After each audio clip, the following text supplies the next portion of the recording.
The opposition trade unions in the Kerala State Road Transport Corporation began 24-hour strike in the state on Friday after the conciliatory talks held with Transport Minister Antony Raju failed to break the ice over the union's main demand for disbursal of salary before 5th of every month.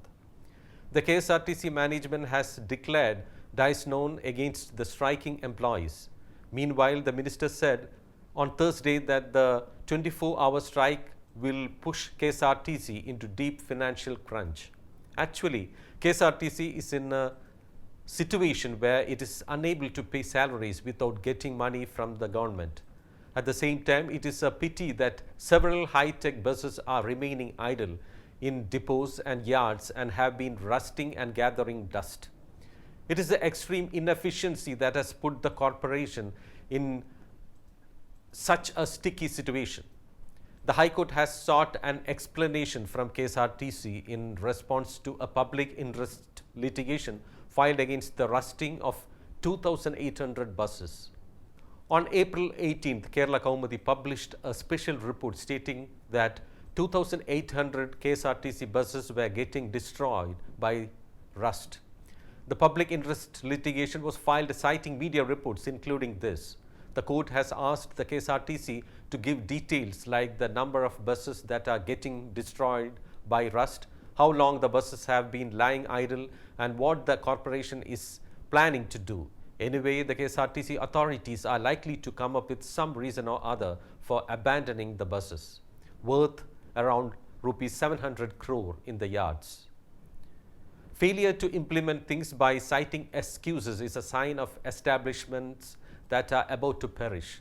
KSRTC used to operate 5,000 schedules per day before the COVID pandemic. However, now there are only 3,000 schedules in that place. The management had pointed out that the main reason for the reduction in schedules was the lack of buses. At the same time, buses that were in use for a very short period are being abandoned in the yard in the name of minor repairs. The KSRTC will not last long if things move in such a manner. If the corporation sinks completely, the trade unions will lose their relevance. Therefore, the trade unions must cooperate with the management and try to save the corporation. In old days, everyone relied on KSRTC buses for travel. Today, the number of private vehicles has increased tenfold. The middle class has started moving away from government buses. This would not have happened if the authorities had taken a professional approach by foreseeing all this. Although it is late, but better late than never. The authorities should not hesitate to make reforms, otherwise KSRTC will perish soon. By the way, bus fares in Kerala were hiked recently. On the other hand, in Delhi, bus travel was made completely free for 10 lakh workers registered with the Delhi government. Masons, painters, welders, carpenters, and crane workers can travel for free. In addition, bus travel is free for women. A large section of women who go for small work will benefit from this. The authorities in Kerala might say that they cannot come up with such schemes as the KSRTC does not have high revenue like the Delhi government.